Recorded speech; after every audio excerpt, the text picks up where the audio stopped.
Si Miss Mocha Uson, dati itong USEC ng o ASEC ng PCOO at ngayon ay isang vlogger at tumatakbo po itong nominee ng kasosyo. Pero siya po isang very active na vlogger ngayon. Magandang umaga po, Miss Mocha Uson, ma'am. Magandang umaga po, Idol, Sir Erwin, Active Party List. Kamusta kayo, sir? Mabuti naman, ma'am. Anyway, kaya kami napatawag, hingin ko lang opinion mo bilang isang very active vlogger ngayon ng ating bayan. Ma'am, reaction nyo lang na, alam mo ba na may inilabas ang COA report na yung mga biggest spenders sa Senado. Number one nga po dyan, si Coco Pimentel, pero sagot ni Senator Pimentel sa akin ay, ako kasi ang Senate President Erwin, ay kailangan ko talaga ng maraming tao, which understandable naman. Ang hindi ko maintindihan is itong Trillanes, halos magkasinlaki lang yung kanilang expenditure ni Coco Pimentel. Hindi naman Senate President, hindi naman chairman ng committee itong si Trillanes. At pagkatapos, pangatlo, maintindihan ko rin si Pacquiao dahil kita mo naman, di ba, si Pacquiao, pag mga investigasyon nandoon siya, mga chairman ng committee, may mga alam, kahit na ika nga bagito, pero may mga alam, dahilan yun doon sa kanyang mga advisors at consultants pag investigasyon, di ba? Yung Kalamatubato, ang galing magtanong ni Pacquiao. Ayan yung mga advisors niya, dyan gumagana.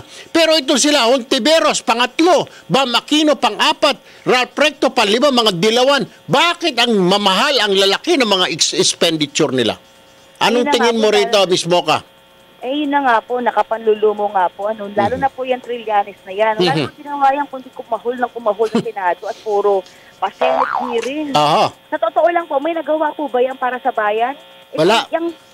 Yung milyones na yan, ginamit lang niya yan pambiyahe sa ibang bansa para siraan ng Pangulo at ang bansa natin. Kaya dapat sampal-sampalin yung Trillanes na yan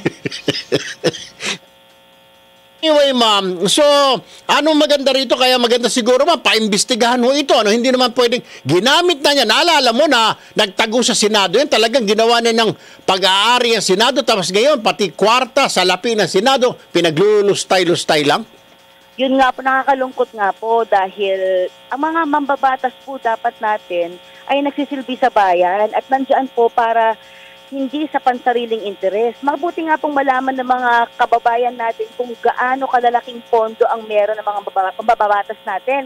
Pero bakit marami pa po mga mahihirap, marami pa rin nangangailangan? Saan po nila ginagastos yan? Kung magandang katanungan ho yan.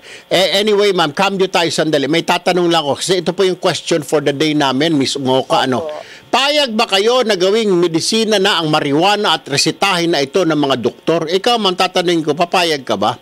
Kaya pupunta dyan. Ito pinag-uusapan ngayon sa Kongreso. Kaya papunta rin dyan. So, ikaw ba'y boboto rito na gawing medisina ng marijuana at gawin ng pwede nang ireseta ng mga doktor?